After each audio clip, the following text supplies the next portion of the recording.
Sud Radio, les débats de l'été, 10h-13h, Anthony Martin-Smith. Qu'est-ce qu'on peut rire dans cette émission avec l'équipe qui est autour de moi, Julien Delmas et Manu d'ailleurs, qui vous attend au standard au 0826 300 300 pour notre radio libre, avec Clément Barguin aussi. Beaucoup d'humour, Clément Barguin. Mais oui, il faut de la légèreté malgré tout. Et oui, malgré tout, jusqu'à 13h, les débats de l'été.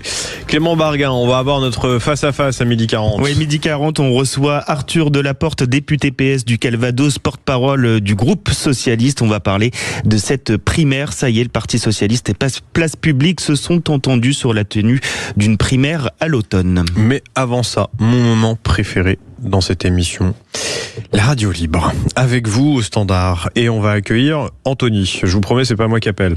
Anthony, bonjour. Bonjour. Vous allez bien ? Bah écoutez, on fait ce qu'on peut. Vous avez le meilleur prénom du monde, vous le savez. Et je sais. Très peu, on est très peu à le partager. Ouais. Très peu, mais par contre, des gens de très grande qualité, nécessairement. Cédric, vous êtes là, Cédric ? Oui, Anthony, c'est avec un S. Les deux. Cédric, commencez pas. Vous aussi, vous avez un prénom sympa, mais moins sympa. Je suis quand même passé juste avant votre auditeur. Donc, si vous vous rappelez bien, vous aviez pas un invité qui s'appelait Cédric ? Arrêtez, Cédric, ça suffit. Votre prénom est bien, mais pas aussi bien. Voilà. Merci de nous rappeler, je vous reconnais. Oui. Comment allez-vous tous les deux ? Bon, c'est un peu compliqué. Il faut dire que financièrement, c'est toujours difficile. Donc, ça commence à piquer quand on voit le prix des carburants et que je vois que moi, ma compagne qui travaille dans les montagnes, dans un EHPAD qui fait 60 km dans les montagnes pour aller travailler, m'a dit à 2,50€ le litre, c'est terminé, je peux plus aller travailler. Il faudrait que je fasse un crédit. Donc, c'est plus vivable. Cédric, c'est vous qui avez un sujet avec la CAF, il me semble, non ? C'est ça. Ouais, je me rappelle bien de vous. C'est ça. Alors, allez, tenez, on commence avec vous, Cédric. Vous vouliez réagir sur, je crois, la taxation de succession, non ? C'est ça ? La taxation des successions, je pense que les gouvernements qui vont succéder au triste Macron, va falloir qu'ils arrêtent de penser à taxer. Déjà, j'ai écouté ce matin, je vous ai écouté, vous aviez une invitée qui disait que 40€, c'est pas beaucoup. Non, stop, il faut supprimer même les taxes, en supprimer un maximum. L'État n'a qu'à apprendre à prendre une calculatrice et apprendre à compter. C'est sûr que 40€, quand vous avez pas grand-chose à vivre par mois, c'est un budget. Mais c'est même pas, c'est même pour le principe même aujourd'hui. Pour le principe, c'est-à-dire que il y a plus d'argent dans les caisses, on taxe le français. Non, vous allez apprendre à compter, vous allez prendre un bécherel, une calculatrice, vous allez apprendre à parler au français et vous allez apprendre à compter. Voilà ce que je dis au prochain gouvernement. Ça n'est plus possible qu'on nous dise à nous de encore payer. J'ai quand même une petite info. Le carburant passe. Le détroit d'Ormuz ne bloque pas le carburant parce qu'il passe par des pipelines qui passent direction le canal de Suez, et c'est véridique, vous pouvez aller voir sur internet. Et par contre, l'État français continue à faire augmenter les taxes, et donc on a du carburant à 2,26€, ce matin 2,29€. Donc 2,29€. Vous êtes sur du gasoil, hein ? À ce prix-là. Je suis sur du gasoil. Donc c'est plus possible. Aujourd'hui, ça n'est plus possible. Il faut qu'on arrête. Et j'ai écouté ce matin quelqu'un qui disait, mais on se bougeait le cul à l'époque pour les gilets jaunes à 1,60€. Il y a 2,30€ maintenant. Il n'y a plus personne qui bouge ses fesses. C'est la question justement que je posais hier à Arnaud Péricard, qui était notre invité. Je ne sais pas si vous écoutiez, Cédric, mais oui. Arnaud Péricard, je disais, voilà, Édouard Philippe, c'était aussi le Premier ministre des gilets jaunes, et pour moins de 1,60€, ça avait mis les gens dans la rue. Donc, Mais carrément. Et moi, je pense aujourd'hui, il faudrait qu'on soit solidaire des agriculteurs, solidaire du peuple et solidaire des pompiers. Donc j'avais pensé une idée, prendre une chaussette. Vous savez, les chaussettes qu'on prend bleu, blanc, rouge, qu'on met sur les rétroviseurs et qu'on marque sur le bleu, on marque agriculteur, le blanc c'est le peuple et le rouge les pompiers. Comme ça, peut-être que on fera bouger les choses. Il faut pas aller à Paris manifester. Il faut bloquer tous les ronds-points qu'il y a en France. Il y aura pas assez de policiers pour venir nous déloger. Et il faut faire tomber ce gouvernement qui nous taxe matin, midi et soir parce que ce sont des incompétents. Ils sont nuls à chier et tout ce qu'ils sont capables de faire simplement aujourd'hui, c'est créer de la taxe parce qu'ils n'ont pas assez d'argent pour eux. Parce que c'est eux qui dépensent pour eux. Cédric, Sébastien Lecornu a quand même dit qu'il voulait pas d'augmentation d'impôts. Faut quand même le reconnaître. C'est un menteur, monsieur Le Cornu. Il passe, il va à Mayotte. Moi, j'ai mon neveu qui a vécu à Mayotte. Il va à Mayotte, alors qu'en fait, ça ferait déjà bien longtemps que tout aurait dû être reconstruit. Mais vous comprenez, c'est pas Notre-Dame et c'est pas Macron. Édouard Philippe, là, qui va à Mayotte, ça vous agace, ça aussi, j'imagine, non? Je comprends pas pourquoi il y va maintenant. Il n'y est pas allé quand il était Premier ministre. Donc là, je crois que tout est dit. Donc je pense que monsieur Édouard Philippe devrait prendre sa serviette de plage, retourner à la plage ou aller à la Baule et aller bronzer, parce qu'il ne servira à rien pour les présidentielles. Je vous dis sincèrement, je vois des gens qui votent un peu à gauche autour de moi, des amis, des potes et tout ça. Ils m'ont dit mais qu'est-ce qu'on a pour les gens de la gauche aujourd'hui? J'ai fait, vous avez Glucksmann maintenant, c'est pas mal Glucksmann. Il est encore plus mou que Hollande. Ah, j'ai dit, pour avoir du mou, là, vous avez du bonbon Haribo, excusez-moi l'expression, mais là, c'est pire que tout. Donc, là, aujourd'hui, on est rendu à avoir des gens qui se présentent, qui sont, mais d'une nullité. Je sais pas comment on va faire. C'est dur de se sentir représenté aujourd'hui, ouais. Anthony, vous entendez ce que dit Cédric, j'imagine? Oui, tout à fait. Effectivement, je suis relativement d'accord. Alors moi, je vais pas aller autant sur le terrain politique parce que de toute façon, actuellement, on est dans un tel état où en fait, on sait pas trop comment faire. On sait même pas si quelqu'un est capable de faire quelque chose. Moi, tout ce que je peux dire, c'est que je vais donner moi ma vision, mon expérience de chef d'entreprise. Aujourd'hui, ça fait quand même des crises, on en a eu.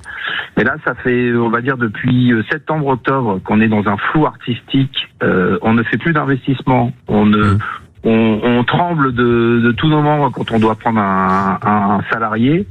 On n'a aucune vision. On serre tous plus ou moins les fesses aujourd'hui pour ne serait-ce que payer nos loyers et nos salariés. C'est usant. C'est pas une nouveauté quand je vous dis que le moral des entrepreneurs est en berne. Alors à chaque fois, on nous dit oui, mais vous vous plaignez tout le temps. J'ai dit aux gens, venez nous rejoindre, comme nous, et vous verrez. Vous entreprenez dans quoi, Anthony? Moi, j'ai des boutiques de cigarettes électroniques. Ouais, d'accord. J'en ai 7. Et là aussi, vous avez payé un lourd tribut ces derniers temps.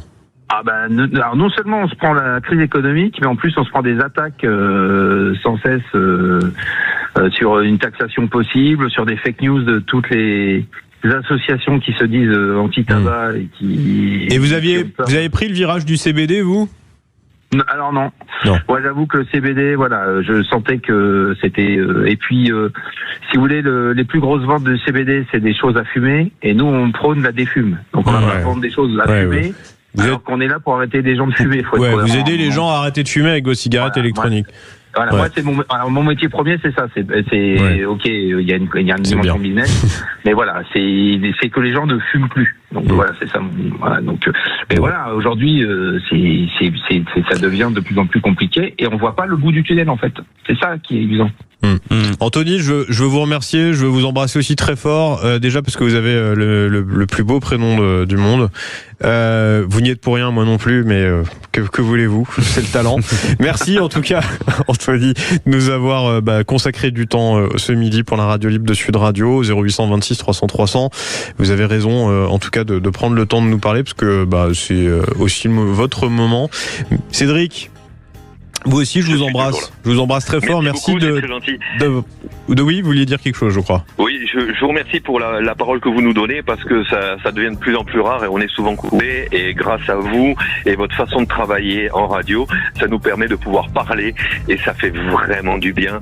On a besoin de dire les choses. Il faut que les politiques comprennent que ce que l'on vit, c'est du réel. Eux, ils sont dans de la fiction. Ils sont aidés partout. Ils ne payent rien, même pas les courses, même pas les chauffeurs, même pas le carburant. Donc, il va falloir qu'ils ouvrent les yeux, parce que nous, on n'en peut plus. Et un jour ou l'autre, ça va péter. Et on va continuer, Cédric. Vraiment, on va continuer et on va continuer de peser pour que ces politiques vous entendent et on se fera systématiquement relais de ça. Comptez sur nous. Merci infiniment. Je vous embrasse très fort et bon courage à vous. J'espère que vos sujets avec la caisse d'allocation familiale s'arrangent. Clément Barguin, dans un instant. Eh bien, dans un instant, on continue. Appelez-nous 0826 300 300. Et puis, dans quelques minutes, à 12h40, ce sera le face-à-face. Nous recevons Arthur Delaporte, député PS du Calvados et porte-parole du groupe socialiste. À tout de suite. Sud Radio. Parlons vrai. Bonjour, c'est Jacques Cardoz. Le Grand Matin Sud Radio. Sud Radio, les débats de l'été, 10h-13h, Anthony Martin Smith. Et dans un instant, on aura Arthur Delaporte, député PS, porte-parole du Parti Socialiste Oui, ce sera notre face-à-face à 12h40. Le Parti Socialiste et Place Publique qui se sont entendus sur la tenue d'une primaire à l'automne. On va y revenir très largement avec lui. Mais avant ça, c'est vous qui avez la parole au 0826 300 300. Et je vais accueillir Sandra et Noélie. Bonjour mesdames. Bonjour. Bonjour Anthony. Et bonjour à tous. Bonjour. Vous avez retenu qu'Anthony, c'était le meilleur prénom du monde, hein? En toute humilitude. Complètement. Moi, je me la raconte jamais. Vraiment. Comment allez-vous, mesdames? Très bien. Nous allons bien. Bon, superbe. Je suis très content que vous preniez le temps de venir nous parler ce midi. Merci pour ça. Alors, vous vouliez réagir sur la question de l'héritage, la taxation des successions, voulue beaucoup par la gauche, notamment la France Insoumise, par Raphaël Glucksmann, qui, lui, veut économiser plus de 15 milliards sur les méga héritages. Ça va plutôt dans le bon sens si on tape sur les gros héritages, non? Ou ça vous ulcère? Sandra, peut-être, d'abord? Alors, effectivement, quand on parle d'héritage, on parle de gens qui parfois ont travaillé pour constituer un patrimoine. Alors, quand on est à 12 millions d'euros ou plus, effectivement, on est sur un autre sujet. Après, c'est parfois familial, ça a été transmis, et je trouve ça triste parfois de pas pouvoir transmettre à ses enfants, surtout que souvent, je veux dire, vous gagnez de l'argent, vous payez de l'impôt sur le revenu, de la CSG, de la CRDS, enfin c'est rincé par l'impôt un nombre de fois suffisant, et ces gens-là, eux, auront les moyens de faire autrement. Donc après, moi, ma crainte, c'est qu'on descende le cran, et qu'on se retrouve avec des gens qui ont parfois une ou deux maisons qu'ils ont gagnées. Moi, j'avoue, je parle pour moi, et j'ai envie que ma fille puisse les avoir. Et la dernière chose, c'est que c'est pas très constitutionnel. Donc de toute façon, je pense que c'est une proposition qui sera retoquée. Ouais. Voilà. En tout cas, c'est une proposition de campagne aujourd'hui. Voilà. On n'est pas encore sur une proposition de Bercy, visiblement, pour 2027. C'est pas un sujet qui est à l'ordre du jour, de toutes les façons. Mais ça commence à imprimer dans l'opinion publique, quand même, exactement. Du côté de la France Insoumise, du Parti Socialiste. Qui s'invite dans la campagne présidentielle d'ores et déjà. C'est d'ailleurs très tôt, c'est curieux que ça vienne aussi tôt, cette question-là. Noélie, vous en pensez quoi? Je pense encore que c'est des politiciens qui veulent faire du buzz. C'est comme dit notre cher Annie Macron, c'est de la poudre de perlimpinpin, donc un peu ras-le-bol. Nous, les héritages, je pense que la plupart des Français en ont marre d'entendre ces augmentations sur les successions. L'impôt sur l'héritage en France, c'est pas né par hasard. C'était le comte de Mirabeau, un homme qui avait une vie familiale qui était un champ de bataille. Un père qui l'a humilié, déshérité, emprisonné. Ça vient de là, l'impôt sur la succession. C'était pour abolir les privilèges. Mais bon, les privilégiés ici, ils savent s'en sortir avec leurs impôts sur les successions. Ils ont tous les outils constitutionnels, légaux, tout ce que vous voulez pour pouvoir faire léguer à leurs enfants ce qu'ils veulent. Donc, c'est plus pour casser les privilèges. Maintenant, c'est le petit homme, les petits gens qui sont déjà taxés toute leur vie, du berceau jusqu'à la mort maintenant, d'accord, parce que c'est la taxe la plus injuste qui puisse être imposée aux Français. On taxe le travail, l'épargne, la consommation, et maintenant, voilà, on taxe encore plus la mort pour combler les dettes créées par un État obèse. Et moi, j'en ai ras-le-bol de cet État obèse. Ils ont qu'à faire des économies. Et Glucksmann, il a qu'à remettre les gens au travail plutôt que de prôner encore l'assistanat. Alors moi, la taxe sur les stages est devenue l'impôt le plus impopulaire en France. On le sait grâce aussi à votre sondage, 94%, vous avez dit tout à l'heure? Oui, il me semble, oui. Voilà. Donc, il faut arrêter ça. La France et les Français, ils en ont marre de la spoliation permanente du berceau jusqu'à la tombe. Moi, c'est ce que j'ai envie de dire. C'est l'impôt le plus impopulaire, vous avez raison de le dire, et non le plus injuste, comme a pu le déclarer d'ailleurs Sarah Knafo, puisque le plus injuste, ça reste quand même la TVA. Et tout le monde ne bénéficie pas de la succession. Il y a parfois des gens qui, même d'ailleurs très souvent, qui n'ont pas grand-chose à laisser en héritage à leurs enfants. Par contre, oui, c'est impopulaire parce que, comme vous le dites, vous avez travaillé, vous travaillez, et puis qu'est-ce que vous allez laisser à votre descendance? Parfois, malheureusement, pas grand-chose parce que l'État va énormément se servir au passage. Vous faites quoi, Noélie, dans la vie, si je puis me permettre de vous le demander ? Je suis économiste de la construction. En plus, la question de l'économie, ça vous parle, quoi. Globalement, même si c'est pas dans un domaine d'économie générale, vous connaissez les chiffres. Non, mais c'est ça, et j'ai vécu il y a quelques années aussi un héritage. Oui. Voilà, sur un bien historique français, parce que j'ai la chance d'avoir deux extrêmes dans mon sang, du sang bleu et du sang africain. Voilà. Je m'appelle Noélie Chirard de Langade. Et on a un petit château en Dordogne, et je peux vous dire que quand vous héritez d'une ruine et que ce que la France vous prend, ça pourrait réparer la toiture, préserver le patrimoine français, ça vous fout les boules. Mais moi j'ai les boules. Oui, bien sûr. Parce que je suis assise sur une ruine et que j'essaie de préserver du mieux que je peux. Je sais que tout l'argent que je ferai passera dedans. Je vais essayer de le préserver pas seulement pour mes enfants, mais pour le patrimoine français. Et on ne nous aide pas avec ça. Sandra, vous voulez réagir, vous ? Oui, alors je rejoins complètement ce que dit cette dame. Moi, ce que j'aimerais demander, et entre autres, vous allez avoir Monsieur Delaporte, alors je saute sur l'occasion, c'est quoi les économies prévues ? Qu'est-ce qu'ils ont prévu de revoir ? Alors, on voit Monsieur Attal qui parle de baisser le nombre de députés. Le résultat, c'est que la ruralité sera encore un peu moins représentée et on va encore subir les cabinets ministériels parisiens qui vont décider pour nous tous. Moi, ce que je voudrais, c'est des vraies économies, comme nous on fait. C'est-à-dire que nous, on part pas en vacances pour payer des études de nos enfants. On fait des choix de consommation différents. Voilà, c'est ça. Faire des le problème, Sandra, c'est que, en fait, moi, je vais lui poser la question. Vraiment, je vous le promets.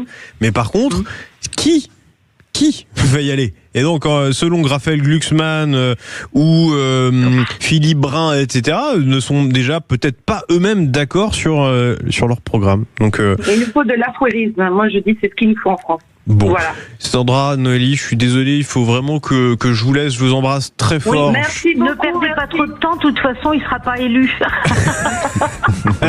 La pique est lancée. Mais il se présente pas lui-même, je crois. Donc Arthur Delaporte. Ils vont faire 4% encore, ou alors ils vont se mettre derrière les insoumis. Enfin bon, c'est un sujet qui est clos, ça. Bon, Sandra, je vous embrasse très fort. Faites attention à vous. Merci Noélie également. Je vous embrasse également. Bon courage pour les travaux que vous avez à faire dans ce château. Dans un instant, Arthur Delaporte, député PS, qui va venir autour de cette table. Là, tout de suite sur Sud Radio. Sud Radio.